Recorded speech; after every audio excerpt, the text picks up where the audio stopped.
வணக்கம். இன்றைய பதிவு பார்த்தீங்கன்னா, முதுகுப்புறம் படுத்துக்கொண்டு உடல் பருமன் குறையக்கூடிய எளிய 2 பயிற்சிகள் பார்க்கலாம்.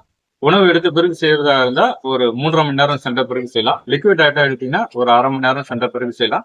பெண்களை பொறுத்த வரைக்கும் மாதவிலக்கு ஏற்பட்ட தினங்களில் இந்த பயிற்சிகள் என்பது செய்ய வேண்டாம். இப்போ பதிவை பார்க்கலாம். இப்போ நம்ம இந்த நிலைக்கு வந்துடுறோம். வந்துட்டு உங்களுடைய கால்கள் மேல உயர்த்தப்படுகிறது. கால்கள் மேல உயர்த்தும் போது மூச்சு காத்து இருக்கும். டவுன் பண்ணும்போது மூச்சு காத்து வெளியில வரும். ஃபர்ஸ்ட் ஒரு வார்ம் அப் செய்யலாம். ஒரு 5 எண்ணிக்கை. இது போல ஒரு 5 எண்ணிக்கை.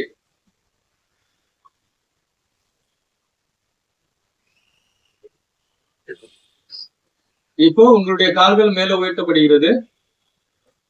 ஒரு 25 எண்ணிக்கை நம்ம அப்படியே நிறுத்தலாம். இதுல செய்யும் பொழுது உங்களுடைய உடல் பருமன் குறையும். சக்கரவியாதிக்கு ரொம்ப நல்லது. உங்களுடைய கல்லீரல், பன்னீரல், பித்தப்பை ஸ்ட்ரென்தன் ஆகும்.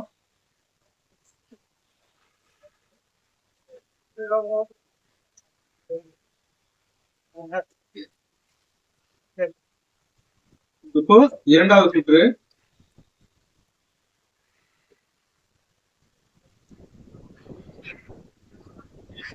உங்களால இண்டிவிஜுவலா ஹோல்ட் பண்ண முடியலன்னா வித் வாச போட்டோட செய்யலாம்.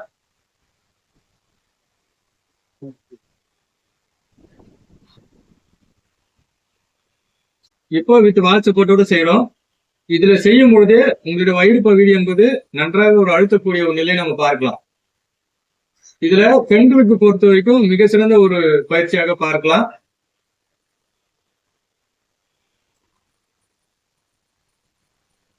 யூட்ரஸ்க்கு ரொம்ப நல்லது. ஜீரணசக்தி அதிகப்படுத்தக்கூடிய ஒரு நிலையை நம்ம பார்க்கலாம். கேஸ் ட்ரபிளுக்கு ரொம்ப நல்லது. ஒரு 25 எண்ணிக்கை. 25 எண்ணிக்கைன்னா 1, 2, 3 இது போல எண்ணிக்கையில 25 எண்ணிக்கை நம்ம 3 சுற்றுகள் செய்யலாம். இப்ப நம்ம பார்த்த ஆசனத்தோட பெயர் பாத்தீங்கன்னா உத்தான பாதாசனம். அதாவது நம்மளுடைய பாதத்தை மேல உயர்த்தி செய்வதனால இதற்கு இந்த பெயர்னு பார்க்கலாம். இந்த ஆசனம் செய்யும் பொழுது சிறுநீரகத்தில் ஏற்படக்கூடிய கல்லை உடைக்கக்கூடிய ஒரு மிக சிறந்த ஒரு ஆற்றல் உண்டு. சிறுநீரகத்தில் ஏற்படக்கூடிய பிரச்சனைகள் அனைத்திற்கும் ஒரு முக்கிய தீர்வு சொல்லக்கூடிய ஒரு ஆசனமாக பார்க்கலாம். இதுல உங்களுடைய உடல் பருமன் என்பது நன்றாக குறையக்கூடிய ஒரு நிலையை நம்ம பார்க்கலாம். இப்போ 2வது ஆசனம் பார்க்கலாம். இப்ப நம்ம இந்த நிலைக்கு வந்துடுறோம். வந்துட்டு உங்களுடைய கால்களை இப்படி ஹோல்ட் பண்றோம். இதுல வரும் பொழுது மூச்சு காத்து இருக்கும். இங்க மூச்சு காத்து வெளியில வரும். இந்த நிலைக்கு வந்த பிறகு கைகளை இப்படி கொண்டு வரோம். ஒரு 25 எண்ணிக்கை நம்ம இப்படி நிறுத்தலாம். இதுல நம்ம செய்யும் பொழுது உங்களுடைய தொந்தி என்பது நன்றாக குறையக்கூடிய ஒரு நிலையை நம்ம பார்க்கலாம். தொடை பகுதியில் ஏற்படுகின்ற கொழுப்பு குறையும். ஜீரண சக்தியை அதிகப்படுத்தக்கூடிய ஒரு நிலை. மோஷன் ப்ராப்ளத்துக்கு ரொம்ப நல்லது. சக்கரவியாதிக்கும் ரொம்ப நல்லது. இப்ப இந்த கால் செய்யறோம். இது பேர் ஹர்த்த பவன முத்தாசனம். கேஸ் ட்ரபிளுக்கு ஒரு முக்கியமான ஒரு பதிவா பார்க்கலாம். மோஷன் ப்ராப்ளத்துக்கு ரொம்ப நல்லது.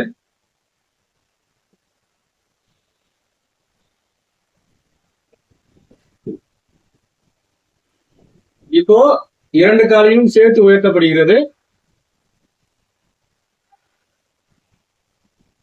இது பேரு பவன முத்தாசனம். இதுல ஹெட்டை ரைஸ் பண்ணி செய்ய வேண்டாம். இதே நிலையிலிருந்து செய்யலாம். வயிறு பகுதி நன்றாக அழுத்தக்கூடிய ஒரு நிலையை நம்ம பார்க்கலாம். முதுகு வலிக்கும் ரொம்ப நல்லது. இடுப்பு வலிக்கும் ரொம்ப நல்லது. இது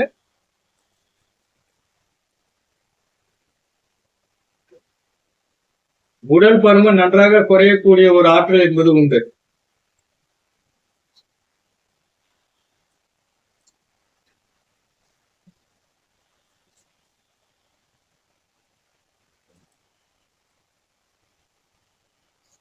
நம்ம இப்ப பார்த்தது பாத்தீங்கன்னா அர்த்த பவன முத்தாசனம், பவன முத்தாசனம். இந்த பயிற்சிகள் அனைத்தும் செய்து கொண்டு வரும் பொழுது நம்முடைய உடல் பருமன் என்பது நன்றாக குறையக்கூடிய ஒரு நிலையை நம்ம பார்க்கலாம். நம்ம போடக்கூடிய பதிவு உங்களுக்கு பிடிச்சிருந்ததுன்னா நம்மளுடைய சேனலை சப்ஸ்கிரைப் செய்யுங்க, ஷேர் செய்யுங்க. நன்றி, வணக்கம்.